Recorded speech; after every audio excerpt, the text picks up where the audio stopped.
sepakat. Di tangan saya juga telah ada soal untuk itu. Aturannya sama dengan tadi, bahwa pada saat PDP kita akan mendalami materi tentang pembentukan daerah. Saya akan mengajukan pertanyaan, nanti akan mendapatkan kesempatan pertama untuk menjawab adalah pasangan calon nomor 3. Saya mohon perhatian untuk semua pasangan calon agar bisa mendengarkan soal yang akan saya sampaikan. Soalnya begitu. Perkembangan dan pembangunan di Kabupaten Tojo Una tidak dapat dilepaskan dari perencanaan dan strategi pembangunan pada berbagai level pemerintahan, yaitu provinsi, nasional, bahkan internasional. Inti sebuah strategi untuk mencapai tujuan pembangunan suatu daerah adalah adanya perubahan. Dalam konteks memajukan daerah di Kabupaten Tojo Una, bagaimana visi, misi, strategi dan kebijakan Bapak yang berintikan perubahan untuk memajukan Kabupaten Tojo Una masa depan, sehingga berubah jauh lebih berkembang di tengah tantangan globalisasi dengan revolusi industri 4.0 yang menjadi realitas tak terhindarkan saat ini. Untuk kesempatan pertama, saya akan memberikan kesempatan kepada pasangan calon nomor 3 untuk menjawab. Waktu Bapak 3 menit, dimulai dari sekarang.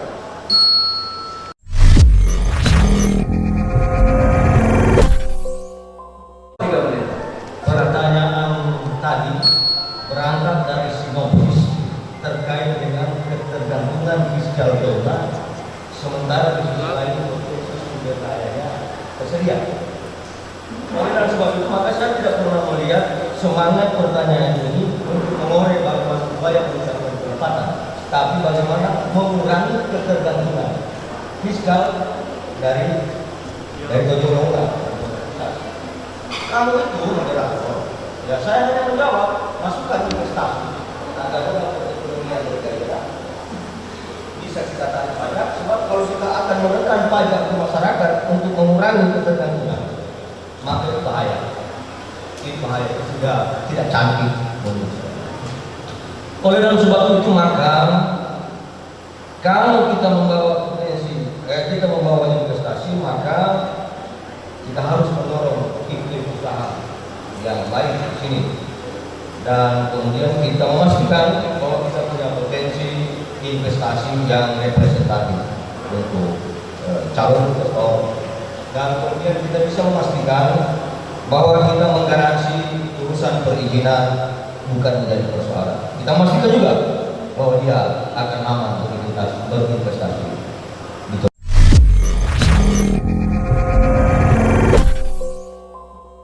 Sesungguhnya ini sudah terjawab dalam visi-misi kami, yaitu perwujudan pembangunan daerah berbasis desa yang kemudian dielaborasi dalam misi, langkah-langkah yang aktif dan real yang kemudian kita tuangkan kembali dalam program unggulan, mulai dari pemberian insentif 200 juta per desa untuk BUMDes, mulai bantuan katinting, bantuan perahu nelayan, terus bagaimana mengaplikasikan percetakan sawah, merevitalisasi kembali percetakan sawah, kemudian secara umum termasuk bagaimana pendidikan gratis, termasuk juga bagaimana dokter, dan semua banyak hal yang kita bisa lakukan.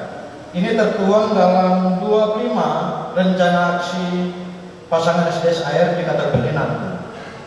Intinya bagaimana kita memaksimalkan pemberdayaan yang bagaimana mendorong kebangkitan ekonomi masyarakat, termasuk menjawab tadi pertanyaan, bagaimana menjawab ketika perimbangan antara keuangan pusat dan daerah itu kita banyak bergantung pada anggaran APBN.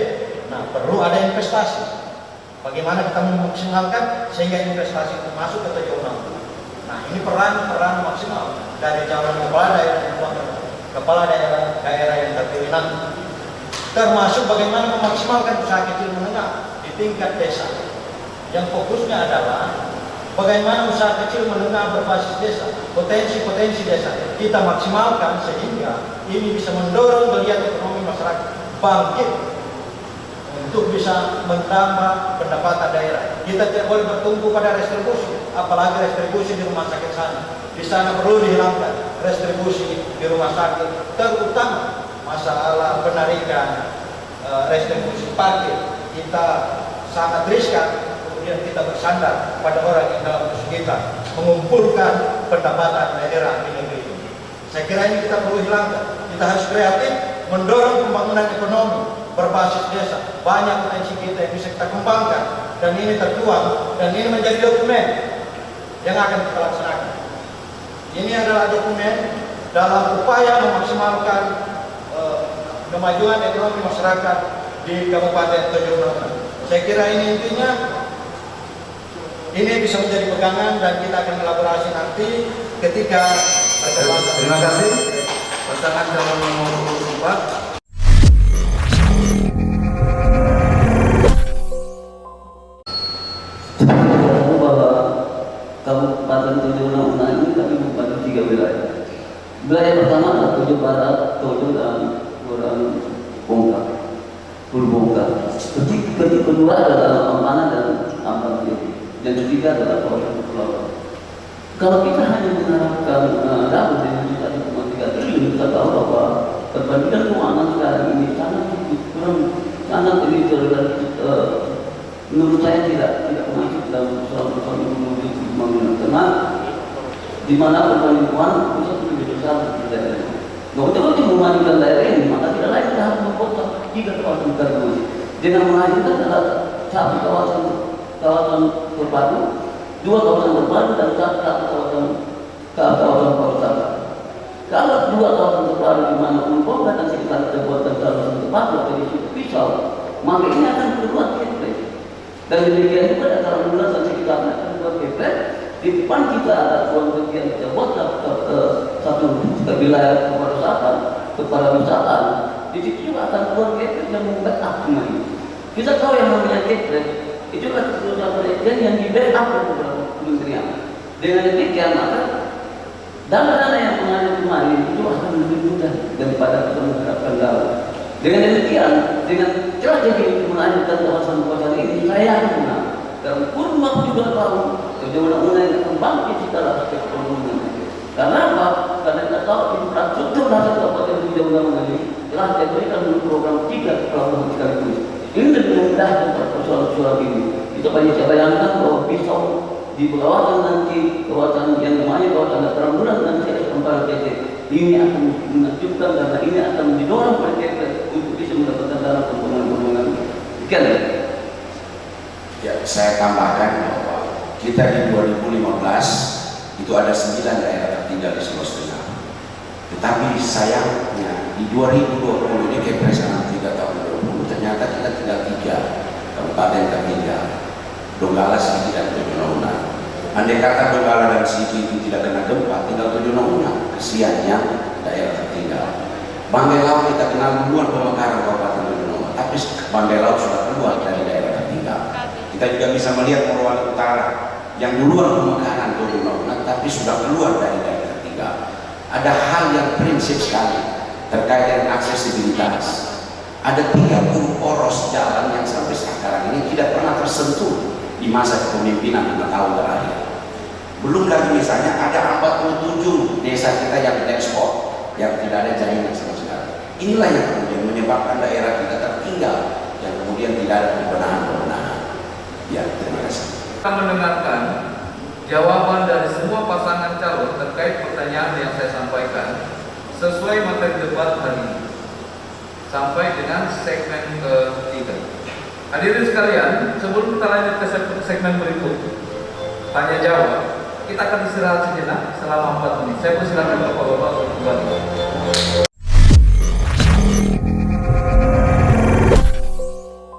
Bapak-bapak sekalian, setelah kita melalui segmen yang ketiga tadi, pada segmen yang keempat ini kita akan masuk pada satu segmen tanya jawab dan sanggahan antar pasangan calon dengan tema meningkatkan kesejahteraan masyarakat. Pada bagian ini saya akan memberikan kesempatan kepada pasangan calon untuk mengajukan pertanyaan kepada pasangan calon yang lain yang berhubungan dengan materi debat meningkatkan kesejahteraan masyarakat. Jadi bapak-bapak menyebutkan akan menyampaikan kepada siapa pertanyaannya. Satu-satu saja.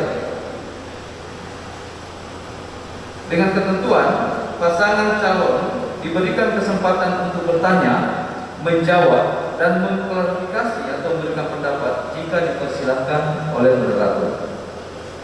Calon bupati atau calon wakil bupati diberikan kesempatan sekali lagi untuk memberikan jawaban, mengklarifikasi, atau memberikan pendapat terhadap pertanyaan yang diberikan.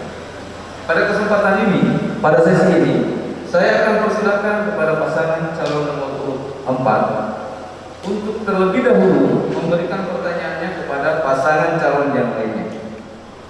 Pertanyaan pertama saya tujukan kepada nomor urut 2.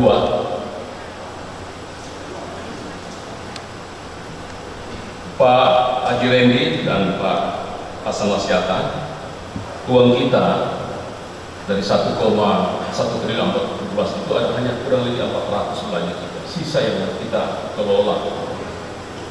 Infrastruktur kita itu untuk jalan-jalan BPJK itu masih banyak yang tidak tersentuh. Belum lagi saya berbicara soal jalan-jalan kantor produksi dan jalan usaha tani. Itu hanya sekitar 20% saja. Masih ada sekitar 80% yang tidak tersentuh. Yang kemudian itu membuat pertanyaan bagi petani. Kira-kira kalau Bapak terpilih, bagaimana cara Bapak menyelesaikan minimal katakan bisa capai 40% menambah dari 20% itu jalan-jalan infrastruktur tadi kalau selesai. Baik, terima kasih. Jadi memang kalau kita mengharapkan dalam alokasi umum atau daun kabupaten yang mana, memang sangat tidak memungkinkan karena situasi segala macam. Padahal itulah saya katakan tadi, strategi saya nanti membangun jiwa lain. Jika akan melahirkan satu kawasan ekonomi terpadu, 2 kawasan ekonomi terpadu, dan 1 kawasan yang namanya pariwisata yang menuju destination.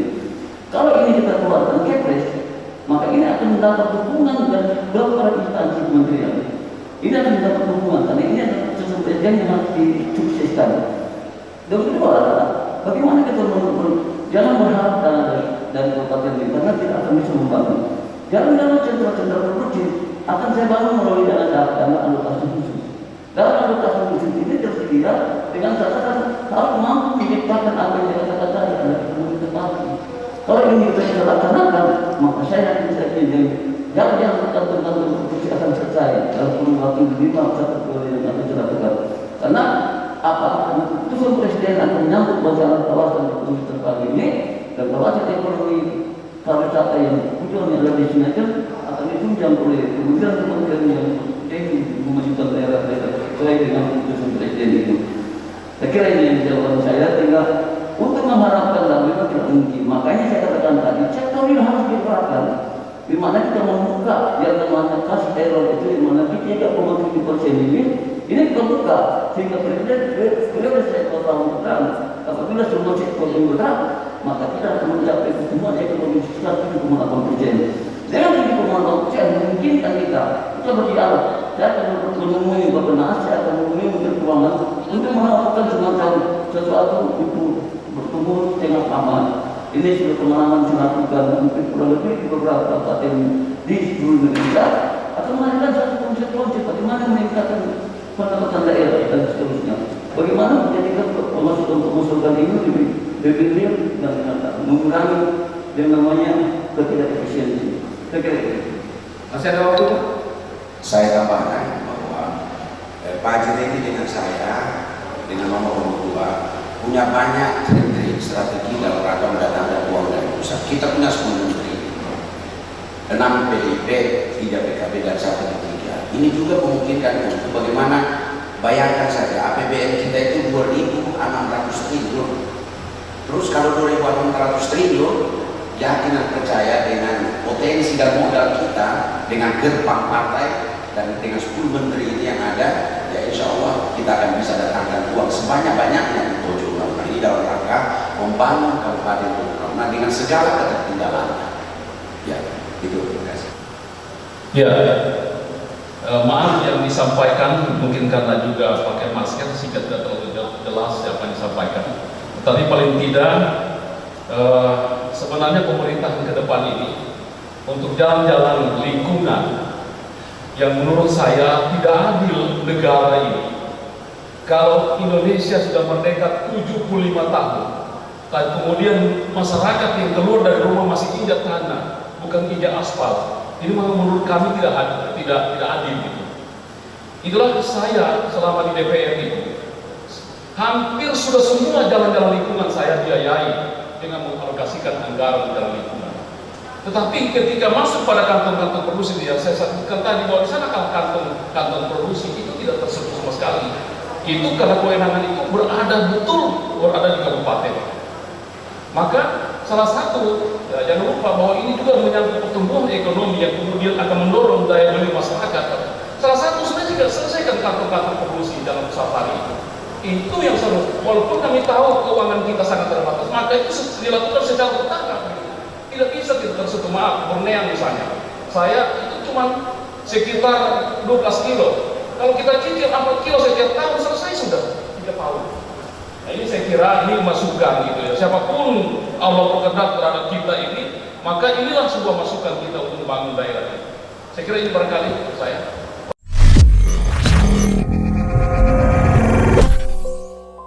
Jawaban atas sanggahan pasangan calon nomor 24. Saya persilakan. Mulai dari sekarang. Saya kita tahu bahwa dana infrastruktur itu sudah dialokasikan ke macam-macam sektor. Hampir semua kementerian itu mempunyai dana infrastruktur. Apalagi kita lihat kalau sekarang infrastruktur pedesaan sudah berlangsung kurang lebih 8 tahun. Sehingga mungkin untuk membangun jalan-jalan desa semua memang kelemahan kita di daerah ini adalah kita tidak mampu pemerintah provinsi maupun pemerintah kabupaten untuk membackup terhadap perjalanan. Akhirnya kepala desa berjalan sendiri. Harusnya kabupaten provinsi membackup. Kalau pemerintah pusat mengumpulkan dana makanya pemerintah provinsi dan pemerintah kabupaten akan memberikan sarana dan prasarana. Saya yakin kalau ini semua dilaksanakan akan bisa kita selesaikan jalan-jalan lingkungan. Dan kedua kita tahu bahwa kalau kita membuka kawasan terpadu, ini pasti jalan-jalan infrastruktur publik akan dibangun. Dan itu dialokasikan melalui dana alokasi khusus. Karena itu memang kepentingan untuk menyelesaikan apa yang disebut kepentingan daripada DPR sendiri. Yang ketiga adalah kita akan membuat satu strategi baru di mana kita akan melahirkan yang namanya Kabupaten Kepulauan. Dengan adanya Kabupaten Kepulauan, ini akan meningkat 3 kali dari tahun itu. Karena keputusan undang-undang sudah mengisyaratkan Kabupaten Kepulauan mempunyai wilayah yang lebih luas atau meningkat dana alokasi umum. Kalau satu 1,3, saya yakin dengan itu bisa melakukan pendekatan yang lebih virtual, maka saya yakin saya bisa mendapat 3,2 triliun nanti di awal tahun saya. Makanya kalau saya memilih orang-orang yang dekat dengan presiden dan dekat dengan pemerintah pusat, agar dana itu dengan mudah masuk di Kabupaten Tojo Una. Saya datang kemarin ingin kita lain, kami tidak punya dendam politik, kami tidak punya maksud apa-apa. Kami ingin benar-benar satu, membantu Kabupaten Tojo Una menurut pikirnya, membangun ekonomi rakyatnya supaya bisa sejajar dengan kabupaten lain. Masih ada waktu 1 menit, Pak. Ya, saya tambah, problem mendasar kita adalah bahwa perencanaan pembangunan kita ini tidak fokus. Ketika misalnya jalan atau produksi menjadi kebutuhan masyarakat yang real dalam rangka menggerakkan ekonomi masyarakat kita, maka perencanaan pembangunan kita itu tidak fokus di situ. Padahal kita punya dana desa, kemudian kita punya dana daerah, yang kemudian ini kalau bersama-sama direncanakan dengan bagus, ya kabupaten tangani masalah apa? Kalau misalnya kabupaten diserahkan, misalnya tangani misalnya mengenai jalan produksi, maka yang lain, dana-dana lain kita gerakan untuk bagaimana di sektor-sektor ini, ya termasuk bagaimana bibitnya. Ya sekarang ini saja kebutuhan petani terhadap janin misalnya, kita tidak fokus. Ya, bahkan yang dikasih bibit itu bibit yang dari kelas 3 yang paling rendah. Akhirnya masyarakat tidak bisa bergerak dalam rangka menaikkan Baik, cukup kan? Oke, kan dulu.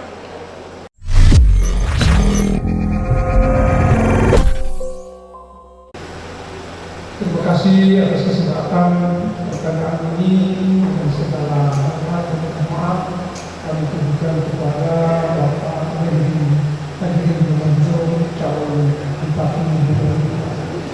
Beliau ini kita kenal di mana-mana selalu menyampaikan statement bahwa melihat kondisi yang ada di tubuh orang, beliau memang perlu untuk turun. Berarti selama ini beliau ada puncak. Sehingga hari ini butuh turun. Oleh karena itu, untuk memajukan sebuah daerah, ada tantangan yang terbesar dalam pembangunan sumber daya manusia, yaitu pernikahan di bawah umur. Tadi disampaikan oleh calon bupati yang mulia Bapak Hasan Nasrullah bahwa berdasarkan surat keputusan Presiden nomor 63 tahun 2000 yang ditandatangani pada tanggal 8 Mei tahun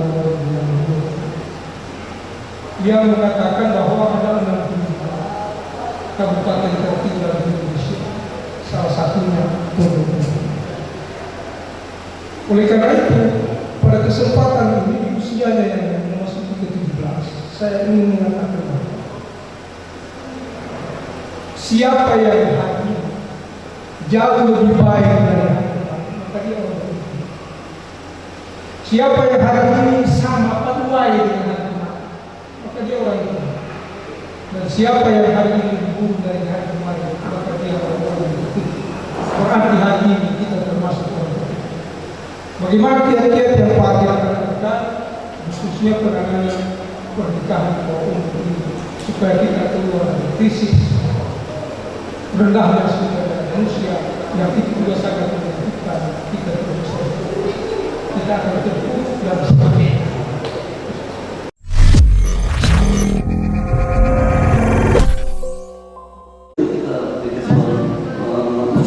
Kita tahu bahwa program presiden sekarang sampai periode ini adalah revolusi mental.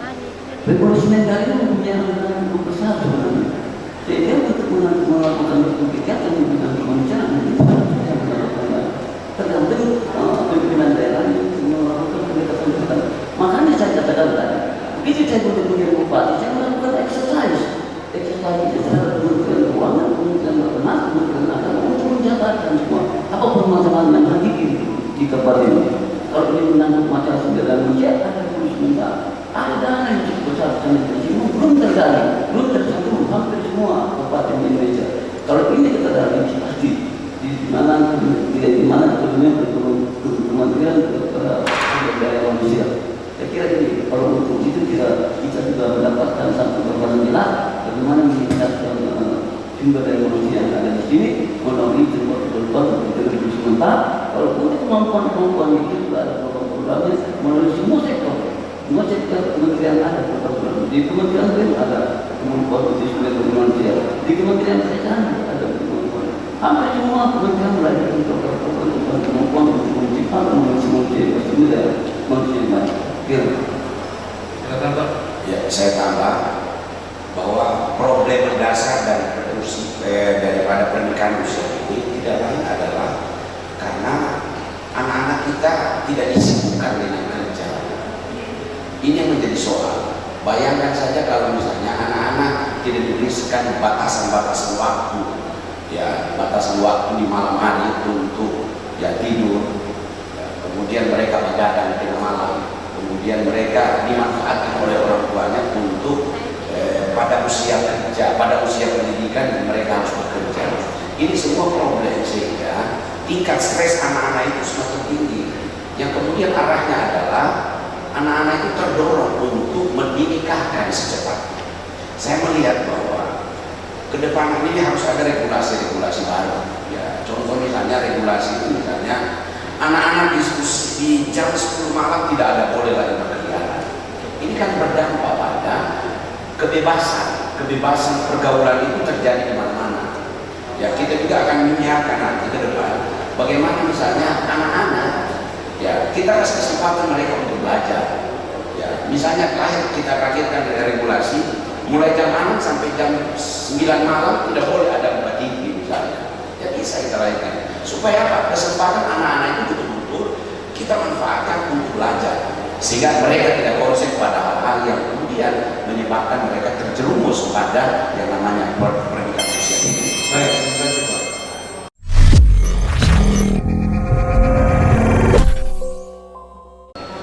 Tadi disampaikan bahwa calon bupati nomor 2 akan melakukan berbagai langkah percepatan dalam rangka menangani persoalan ini. Kemudian oleh calon wakil bupati ingin membuat sebuah regulasi. Kalau saya tangkap tadi ingin memperlakukan jam malam bagi anak-anak kita yang masih di bawah umur. Semua itu kalau hanya sebatas konsep saja pasti tidak akan bisa mengubah situasi dan kondisi. Karena ide yang paling istimewa itu adalah ide yang terrealisasi. Kemudian janji yang istimewa itu adalah janji yang dipenuhi. Oleh karena itu, kalau hanya ini sebatas konsep, maka tidak menutup kemungkinan Tojo undang-undang ini dia akan tenggelam tanggal 9 Desember akan sangat menentukan apakah Tojo undang-undang ini akan tetap hidup, ataukah Tojo undang-undang harus hilang dan tenggelam dalam bumi sejarah. Saya sepakat dengan jawaban dari Pak Haji, juga jawaban dari Pak Kiai tentang mengatasi persoalan pernikahan. Cuma saya masih berharap agar semua ini tidak hanya sekedar skripsi, karena setiap keluarga masyarakat Indonesia adalah merupakan bagian, merupakan lembaran yang tidak bisa dipisahkan dari buku Indo keluarga besar politik. Terima kasih.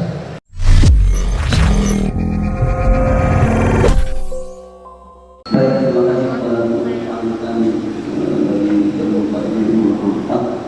Yang pertama adalah kami tidak muluk-muluk dan tidak menjanjikan karena program karena yang kami lakukan itu adalah program-program yang realistis yang mempunyai program-program. Yang pertama adalah kalau tadi dikatakan Pak Hasan, kenapa kita harus membuat anak-anak itu program? Karena ada program yang saya buat nanti ada program beasiswa biar apa dan biar beasiswa anak cerdas. Dengan demikian maka mereka itu secara otomatis bila dalam 7 malam belajar meningkat prestasi ini akan dibutuhkan karena mereka mendapat beasiswa karena tidak tanggung-tanggung 50 anak yang disekolahkan di Jawa yang khusus untuk fakultas kedokteran dan fakultas teknik. Sementara kurang lebih 300 kami melakukan beasiswa melalui bidik misi dan yang kelima 100 mahasiswa adalah melalui yang namanya mahasiswa lokal dari orang miskin. Nah dari demikian anak-anak dan orang tuanya ikut terlibat dalam program ini. Mereka pasti akan mengejar anak-anaknya berprestasi untuk terus belajar. Kami pemerintahan membuat himbauan. Yang kedua adalah program ini bukan program yang baru. Ini program sudah kami jalankan 4 tahun lalu di perguruan tinggi kami di Politeknik. Kami merekrut kurang lebih 300 mahasiswa setiap tahun melalui bidik misi. Di program daripada yang namanya mahasiswa itu apa? Kami jelaskan juga 6 tahun yang mana. Karena di perguruan tinggi kami yang namanya sekolah tinggi ilmu ekonomi setiap tahun akan menerima mahasiswa 80 sampai 100. Dan demikian juga dengan mahasiswa 50 yang anak-anak cerdas ini hanya katakan dari program. Kita akan meningkat departemen perhubungan, departemen PU dan sebagainya. Dengan demikian maka anak-anak yang akan sekolah untuk meningkatkan pendidikan, khususnya pendidikan kedokteran dan pendidikan ini akan memenuhi daripada kekurangan tim medis yang ada di Kabupaten Tojo Una Una ini, dan anak teknik akan membangun Tojo Una Una secara kontinuas. Saya kira itu. Masih ada 50 detik. Saya tambahkan bahwa identifikasi masalah itu sangat penting untuk mengurai masalah-masalah, simpul-simpul masalah. Setiap desa saya yakin berbeda masalahnya. Pernikahan usia ini bisa juga disebabkan oleh karena di satu komunitas masyarakat yang begitu padat, yang terdiri dari sampai ada 3 kakak satu rumah dengan dua kamar, ini juga yang menyebabkan. Ya, persoalan juga pertama adalah bahwa lembaga-lembaga adat ini kemudian kita coba hidupkan ulang. Karena terus terang saja bahwa fungsi lembaga adat ini bisa kemudian menetralisir kejadian-kejadian seperti itu. Bayangkan anak-anak ketika misalnya didapat perbuatan yang kemudian lembaga adat berfungsi, maka saya yakin juga ini akan terkoreksi dengan demikian, anak-anak lagi tidak akan bisa masuk pada Baik, terima kasih Bapak atas jawabannya.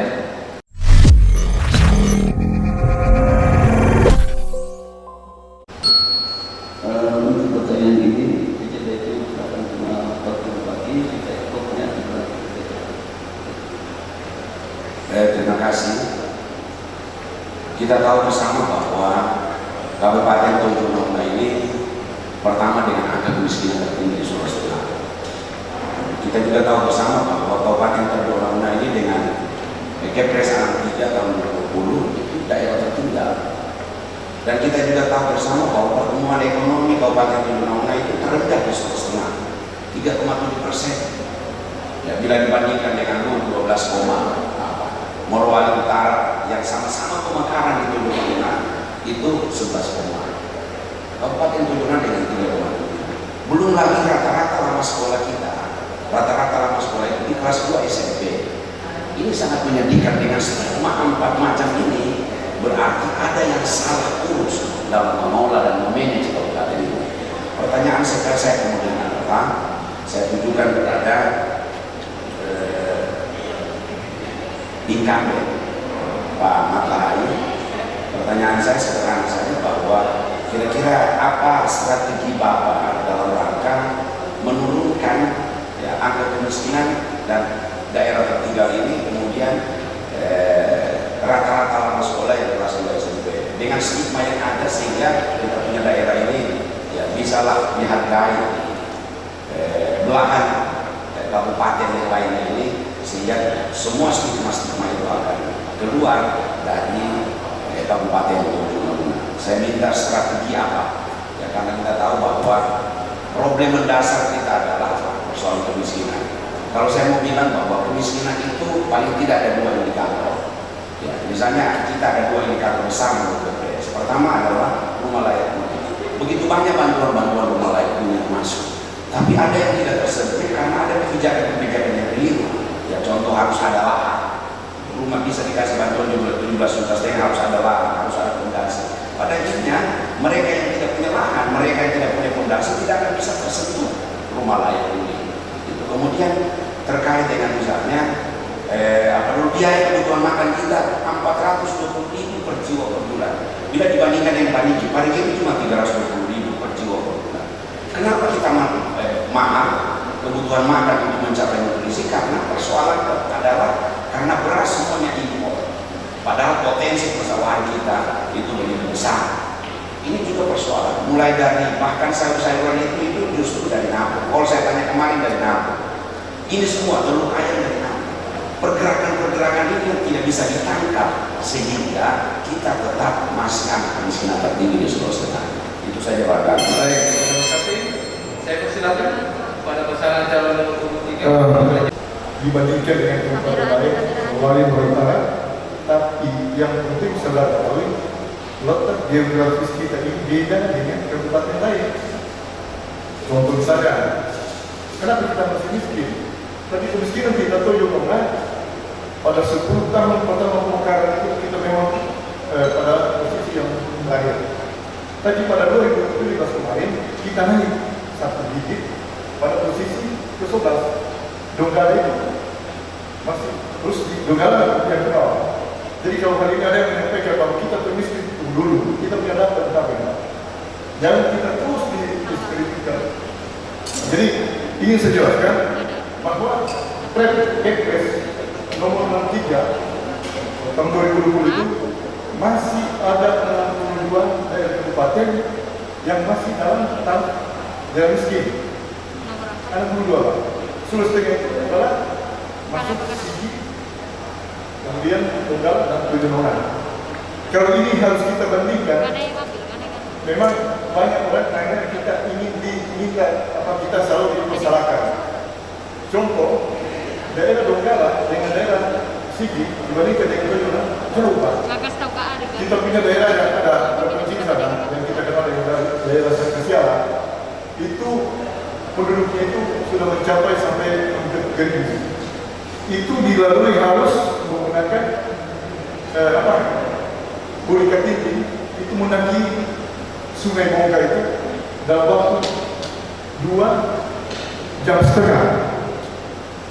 Kemarin saya sudah berinisiatif bagaimana harus ada jalan dulu di sini, jalan. Tapi setelah diteliti ternyata di daerah sana itu masuk dalam kawasan hutan. Tapi langkah ini saya ambil lewat dinas PU, saya membuat permohonan.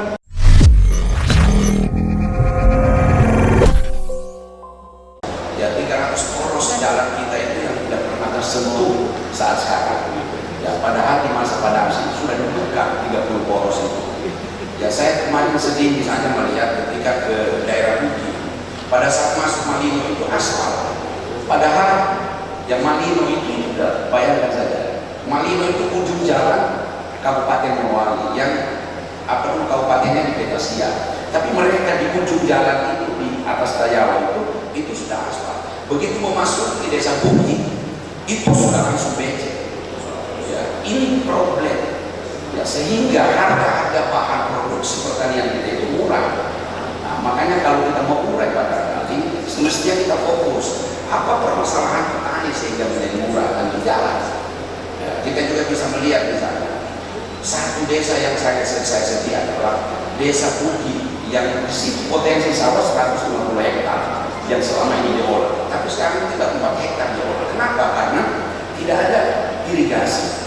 Ya, bayangkan saja misalnya kemarin itu mereka mengandalkan air sungai yang dari perbatasan Morowali itu mereka keruk, tapi perbatasan Una itu tidak pernah dikeruk. Setelah saya tanya kenapa bisa begitu, ya dia bilang persoalannya air itu ketika mau hujan itu meluap ke sawah sehingga tidak tergarap 150 hektar. Ini problem dan ini kenyataan. Ya, kita bisa bayangkan berapa sebenarnya anggaran untuk mengeruk sungai itu. Ini contoh saja, itu cuma 42 juta. Terus kenapa 42 juta itu tidak fokus saja di situ supaya 150 hektar ini hidup petaninya dengan menggarap 150 hektar.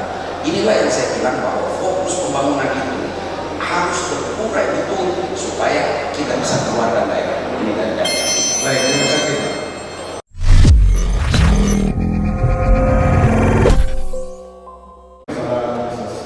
Bukit Kalemba itu hampir sama letaknya itu daerah sangat terpencil. Kemarin 3 tahun lalu ada 2 lokasi ini termasuk yang saya sampaikan tadi desa Kasiala. Kami sudah ajukan permohonan ke Kementerian untuk izin menyempati jalannya. Itu sudah jawaban di 3 tahun lalu. Yang kedua adalah Bukit Kalemba. Itu kita sudah izinnya kita bisa membuka akses jalan dari Kecamatan Tojo desa Kuekuni itu sampai dengan di Kalemba. Kalau ini dibuka jalannya hanya berkisar 18 kilo. Dan ditunggu hari ini masyarakat jalan lewat Malino itu 40 kilo. Nah ini kalau kita lewat ini itu masuk ke Malino. Alhamdulillah ini kami sudah ajukan permohonan penyempatan dan baru sebulan kembali sudah keluar. Ya, kalau kita bicara masalah masyarakat di sana Bukit Kalemba itu tidak pernah yang kami abaikan masalah bantuan. Kalau ada yang bilang bantuan tidak ada, itu bohong. Bibit jagung, kemudian kita sudah juga masukkan alat untuk percetakan sawah, itu sudah juga sawahnya. Mereka sekarang ini sudah produksi dengan sawah. Saya baru 3 hari kemarin dari sana. Ya, sawahnya sudah buka. Kerjasama antara pihak TNI dan pemerintah pusat. Jadi area sama ini aja Pak, pada 4 tahun yang lalu kita hanya berkisar 600 hektar, tapi menjelang 2019 kemarin sudah mencapai 1.600 hektar. Apakah ini tidak peningkatan? Ini terus kami dorong dengan anggaran APBD kita, di APBD kita, bahkan anggaran APBD 1 ini kami terus dorong. Jadi ini yang kami lakukan ini tidak hanya semata-mata hanya sekedar untuk bisa membantu, tapi kami juga menggunakan sistem dengan tenaga teknis. Di sana kami tempatkan tenaga pertanian, PPL-nya yang sudah tinggal di sana. Ini perkembangan ini jalan terus Pak. Begitu Pak sekali. Terima kasih. Masih ada waktu 28 detik.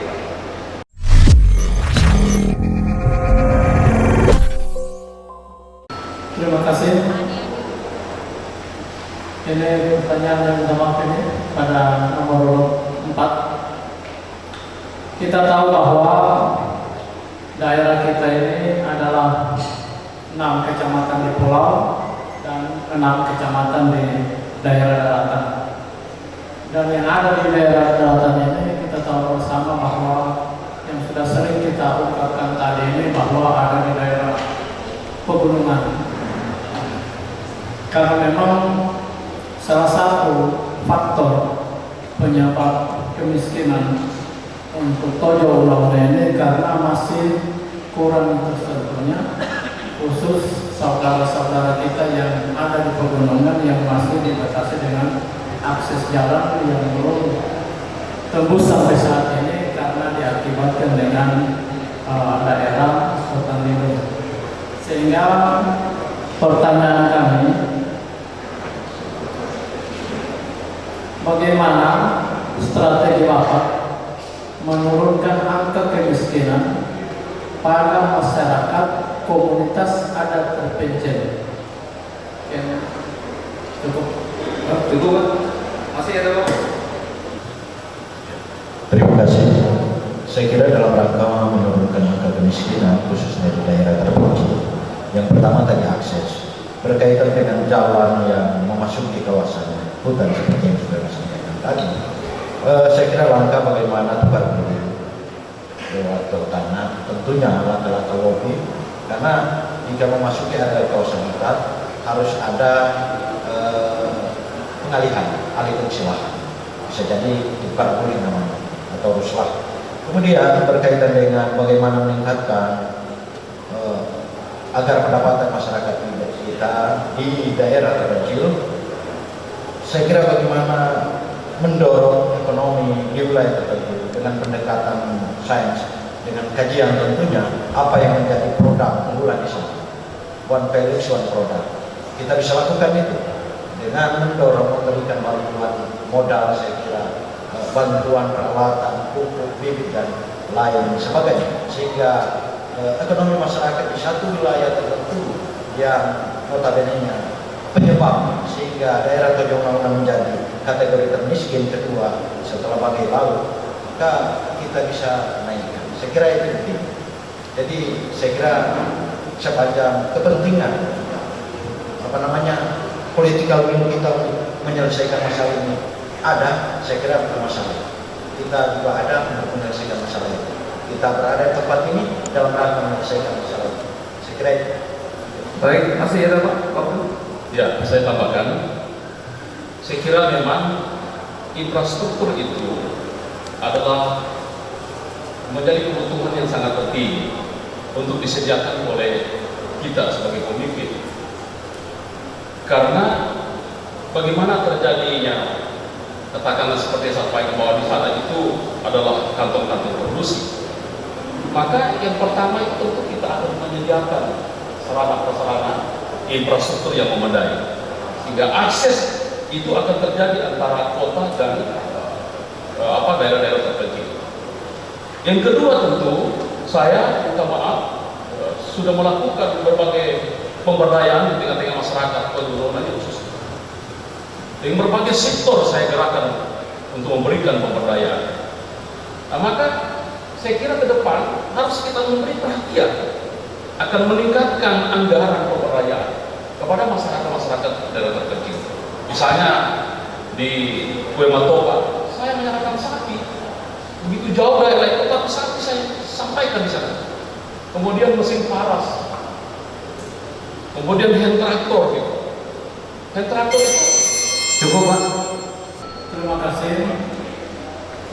Seperti dijelaskan sebelumnya bahwa untuk pengadaan infrastruktur, khususnya jalan menuju daerah terpencil itu, pemerintah hari ini sudah melaksanakan dengan alhamdulillah 1 bulan kemarin sudah izin dari Kementerian Kehutanan, sehingga dalam waktu ke depan insya Allah kalau kami yang terpilih menjadi bupati dan wakil bupati 2021 akan dilaksanakan infrastruktur jalan itu pun. Kemudian untuk masalah kontrol langsung ini sudah 3 tahun terakhir ini selalu kami hadirkan untuk masyarakat yang ada di daerah pegunungan yang hari ini masih memegang adat istiadatnya, sehingga butuh penanganan yang sangat khusus. Karena mungkin saya tidak bisa terus atau bisa terus tapi tidak bisa berinteraksi dengan masyarakat sana karena bahasa mereka beda dengan kami. Begitu juga misalnya Pak Suprapto, Bapak Ahmad susah, sehingga ini butuh penanganan khusus. Ada masyarakat kita yang bisa mendekati mereka, sehingga kami punya terobosan. Kebetulan kemarin juga saya selama hampir 5 tahun di Badan Pembentukan Perda Kabupaten Tojo Launa, sehingga kami punya terobosan di Kementerian Sosial untuk membuat perda tentang mengupayakan masyarakat komunitas adat terpencil ini atau KIT melalui intervensi program khusus dan menerbitkan perda yang akan dikomunikasikan dengan pemerintah pusat, yaitu Kementerian Sosial, dan ini akan sudah dikomunikasikan sehingga insya Allah perdanya ini di tahun 2021 insya Allah akan hadir khusus untuk masyarakat adat yang ada di daerah terkecil. Terima kasih. Masih ada waktu, Pak? Untuk menambahkan? Cukup? Baik.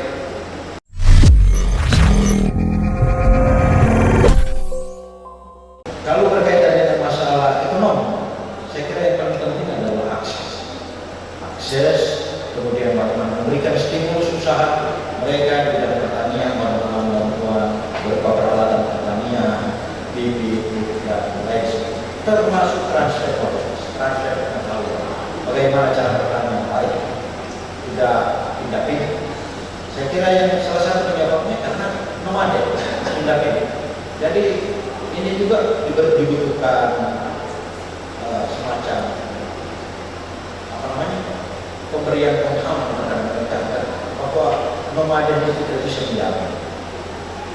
Menetapkan pada satu tempat, kemudian intervensi, dilakukan pembinaan, saya kira itu pendekatan yang lebih efektif ketimbang kita berpikir yang lain-lain, termasuk bagaimana sekolah mungkin kelas Jawa bisa, kemudian bidang kesehatan kita bisa hadirkan di sana, itu juga terlibat dalam pembinaan karakter masyarakat terpencil itu sehingga bisa masyarakat. Saya kira ini mungkin ada tambahan.